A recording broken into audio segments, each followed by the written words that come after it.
Dante, saan sa ang mga lugar isinasagawa yung local absentee voting at kailan malalaman ang resulta niyan?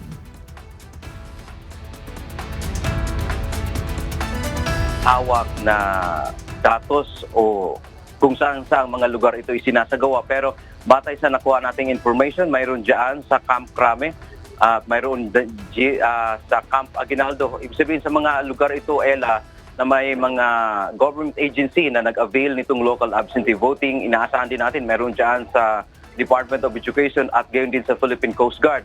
At ayon pa sa Commission on Elections o COMELEC, malalaman lamang ang resulta nitong local absentee voting sa gabi na ng May 12 o kasabay na ng ating national and local elections.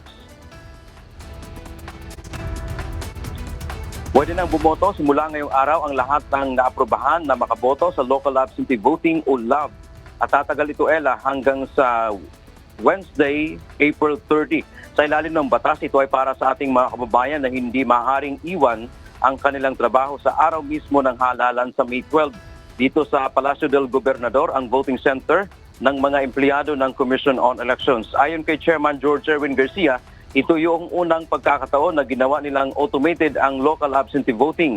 Sinishade yung balota, hindi na katulad ng mga nakaraang halalan na mano-manong sinusulat ng mga bumoboto ang pangalan ng mga kandidato. 72,236 ang nag-apply para sa local absentee voting, pero 57,689 lang dito ang naaprobahan o mahigit sa 14,000 ang na-disapprove ang aplikasyon. Paliwanag ng COMELEC, mayroon kasing deactivated matapos na hindi makaboto sa dalawang magkasunod na halalan. Pagkatapos na bumoto, ay ilalagay sa envelope yung balota at ito ay siselyuhan. Hindi pa ito bibilangin at gagawin na lang ang mass feeding sa automated counting machine gabi ng May 12. Dahil automated na nga itong botohan sa local absentee voting, ayon sa COMELEC, inaasahan nilang maging mabilis ang resulta nito. Ito po'y sabay-sabay nabubuksan sa Mayo 12 sa gabi at sabay-sabay din po itong ipifeed sa mga makina. Dito po gagawin sa main office ng COMELEC. Nangangahulugan na may yung mga ballot box galing sa iba't ibang ahensya ng pamahalaan, galing sa ating pong mga kampo, ay dadalhin lahat dito sa main office ng COMELEC upang dito po sabay-sabay na i-feed at bilangin. Pinakamarami sa mga inaasahang makaboto ay sa LAV ay ang mga kawani ng Armed Forces of the Philippines o AFP na nasa 29,030, Philippine National Police o PNP na nasa 23,448 at ang ibang mga ahensya ng gobyerno tulad po ng Philippine Coast Guard, Commission on Human Rights, Department of Education at iba pa ay nasa 4,206.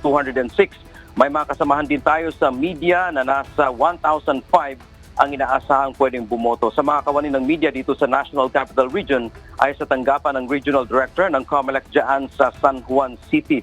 Sila pwedeng bumoto, samantala sa mga probinsya naman ay sa tanggapan ng mga election officer.